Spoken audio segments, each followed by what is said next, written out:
Bismillahirrahmanirrahim. Assalamualaikum warahmatullahi wabarakatuh.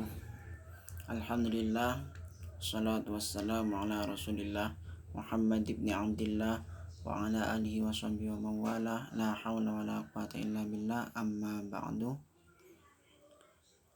Yang terhormat dosen pengampu mata kuliah Ekonomi Makro Bapak Dr. Abdul Wadud Nafis LC MEI, dan tidak lupa juga kepada teman-teman perbankan syariah 1 yang saya cintai dan saya banggakan. Alhamdulillah, pada video kali ini saya akan menanggapi perihal teori pendapatan nasional, yang mana yang sudah dijelaskan panjang lebar oleh Bapak Abdul Wadud dalam video pada kali ini. Sebelum saya menanggapi perihal video dari Bapak Wadud, saya akan mengulas sekilas terkait teori pendapatan nasional yang mana yang disampaikan dalam video tersebut. Yang pertama yakni dalam teori pendapatan nasional itu dibahas yang pertama yakni definisi dari pendapatan nasional itu sendiri. Apa sih definisi dari pendapatan nasional itu? Yakni nilai total output akhir suatu negara dari semua barang dan jasa yang diproduksi dalam satu tahun. Jadi di sini mempunyai pengertian bahwasanya pendapatan nasional yakni nilai total output akhir suatu barang atau jasa dalam waktu kurun yang diproduksi dalam waktu 1 tahun, seperti itu. Kemudian yakni konsep pendapatan nasional. Yang kedua ini merupakan konsep pendapatan nasional, yang mana konsep tersebut dibagi menjadi beberapa. Yang pertama yakni produk domestik bruto, di mana jumlah barang dan jasa yang diproduksi pada suatu negara yakni selama 1 tahun. Kemudian yang kedua yakni produksi nasional bruto atau biasa disebut dengan gross national product, yang mana dalam produk nasional bruto ini barang dan jasa yang dihasilkan oleh penduduk asli pribumi atau Indonesia, dan juga produk yang dihasilkan oleh penduduk Indonesia itu sendiri tapi dalam lingkup di luar negeri, di luar Indonesia.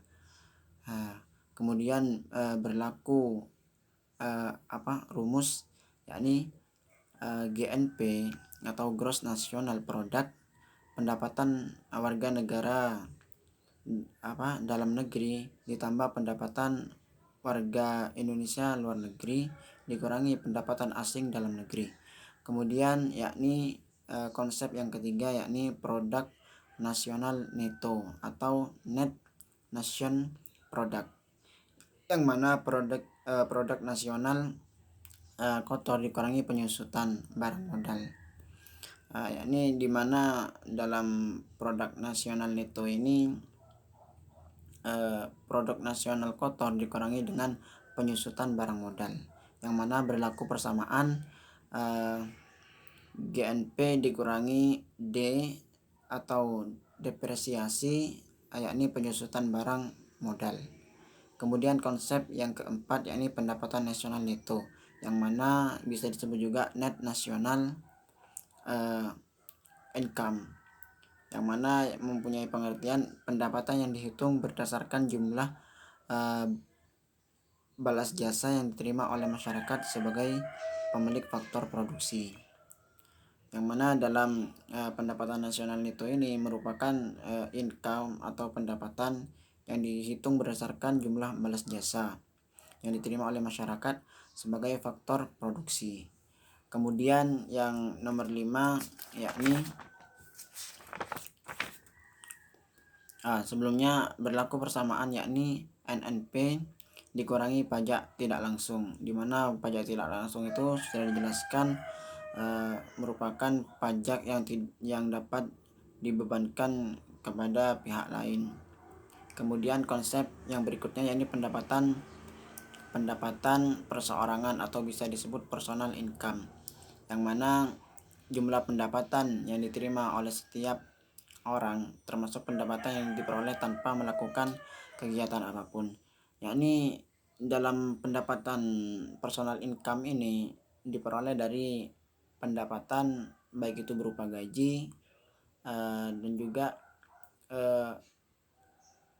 pendapatan yang diperoleh tanpa melakukan kegiatan apapun, yakni berlaku persamaan personal income sama dengan NNI dikurangi pajak perusahaan, dikurangi iuran, dan dikurangi laba ditahan, ditambah transfer payment, di mana transfer payment ini penerimaan yang tidak berasal dari balas jasa produksi, melainkan diambil dari sebagian pendapatan nasional tahun lalu, seperti itu.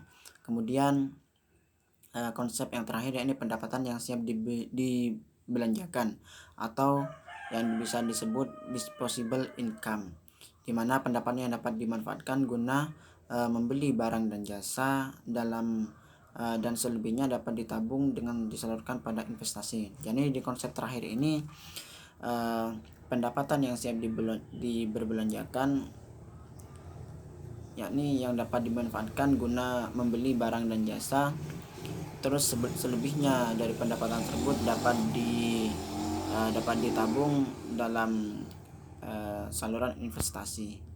Kemudian poin yang B yakni manfaat perhitungan pendapatan nasional, yang mana itu terdapat 9 manfaat dari perhitungan pendapatan nasional, diantaranya yakni mengetahui tingkat kemakmuran suatu negara, kemudian mengevaluasi kinerja perekonomian dalam skala tertentu, mengukur perubahan perekonomian suatu negara secara berkala, kemudian memudahkan dalam membandingkan kinerja ekonomi dari setiap sektor, kemudian sebagai indikator kualitas hidup masyarakat di suatu negara, kemudian sebagai indikator perbandingan kinerja antar negara, sebagai indikator perbandingan kualitas standar hidup antar negara, kemudian sebagai indikator dan perbandingan tingkat pertumbuhan ekonomi dari waktu ke waktu, dan yang terakhir sebagai indikator dan perbandingan pertumbuhan ekonomi dan kekayaan dari suatu negara. Kemudian poin yang C yakni macam-macam metode perhitungan pendapatan nasional, yang mana itu terdapat beberapa metode dalam menghitung pendapatan nasional. Yang pertama ini metode pendekatan nilai produksi, yakni menjumlah barang atau jasa yang diproduksi oleh seluruh usaha baik itu BUMN atau UMKM pada suatu negara dalam satu tahun. Yakni dalam metode ini menjumlahkan produksi hasil barang dan jasa baik itu jasa maupun barang yang diproduksi oleh BUMN atau UMKM pada suatu negara dalam kurun waktu 1 tahun, seperti itu. Yakni persamaannya Y sama dengan PI dikali QI ditambah buka kurung P2 dikali Q2 tutup kurung ditambah P3 kali Q3 dan seterusnya, kemudian ditambah dengan PN dan QN, di mana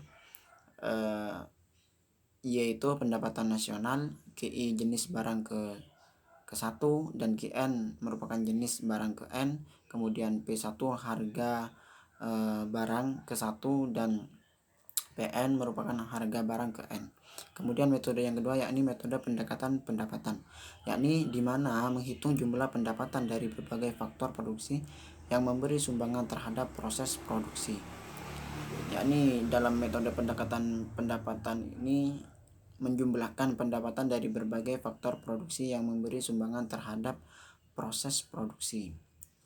Yakni ini dihitung dari beberapa sektor pendapatan, kemudian dijumlahkan sehingga terdapat sumbangan terhadap proses produksi, yang mana perilaku persamaan Y sama dengan W plus R plus I dan plus P, yang mana Y merupakan pendapatan nasional dan W merupakan wage atau upah gaji, kemudian R merupakan rent atau sewa, itu interest atau bunga, dan P profit atau keuntungan.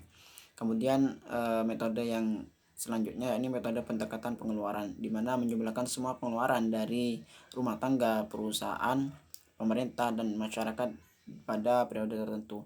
Yakni dalam metode pendekatan pengeluaran ini berlaku persamaan Y sama dengan C tambah I ditambah G ditambah buka kurung X dikurangi M, dimana Y itu merupakan pendapatan nasional, X merupakan ekspor, M merupakan impor, dan C merupakan consumption atau konsumsi rumah tangga, kemudian I merupakan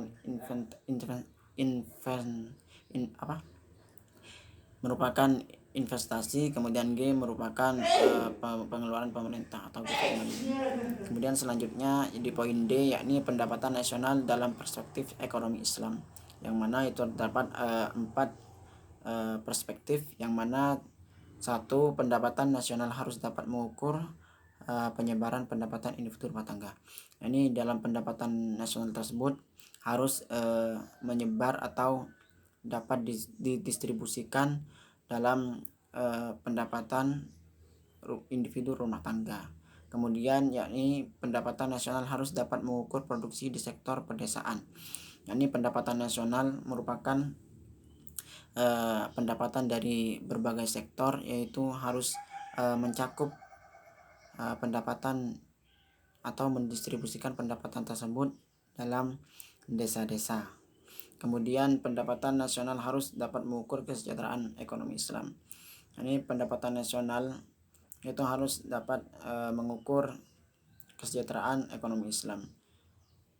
Kemudian 4. Perhitungan pendapatan nasional sebagai ukuran dari kesejahteraan sosial Islami melalui pengadaan nilai santunan antar saudara dan sedekah. Ini dalam pendapatan nasional tersebut juga disalurkan dalam nilai santunan antar saudara dan juga sedekah. Kemudian yang poin E yang terakhir yakni sumber-sumber pendapatan nasional, di mana terdapat dalam video tersebut dijelaskan terdapat 9 sumber-sumber pendapatan nasional, yang mana yang pertama yakni ghanimah, yakni harta rampasan perang, kemudian sedekah, infak, zakat, usr yakni merupakan bea cukai, di mana apabila ekspor dari negara Islam itu maka akan mendapatkan bea cukai yang diperuntukkan untuk pendapatan nasional. Kemudian jizyah, pajak yang dikenakan kepada non muslim. Kemudian haraj, yakni pajak tanah yang dikelola oleh non muslim, yakni tanah yang disewa oleh non muslim, yakni maka akan dikenakan pajak. Kemudian pajak tambang dan harta karun. Kemudian yang terakhir wakaf. Mungkin ulasan dari saya terkait video tentang teori pendapatan nasional hanya sekian. Kemudian untuk tanggapannya, dari tanggapan saya dari video Bapak Wadu tersebut semua sudah dijelaskan secara terperinci. Untuk terkait pertanyaannya nanti semisal pas tatap muka dari Zoom mungkin ada beberapa pertanyaan yang saya akan sampaikan. Mungkin kurang lebihnya mohon maaf. Wallahul muwaffiq ila aqwamit thoriq. Wassalamualaikum warahmatullahi wabarakatuh.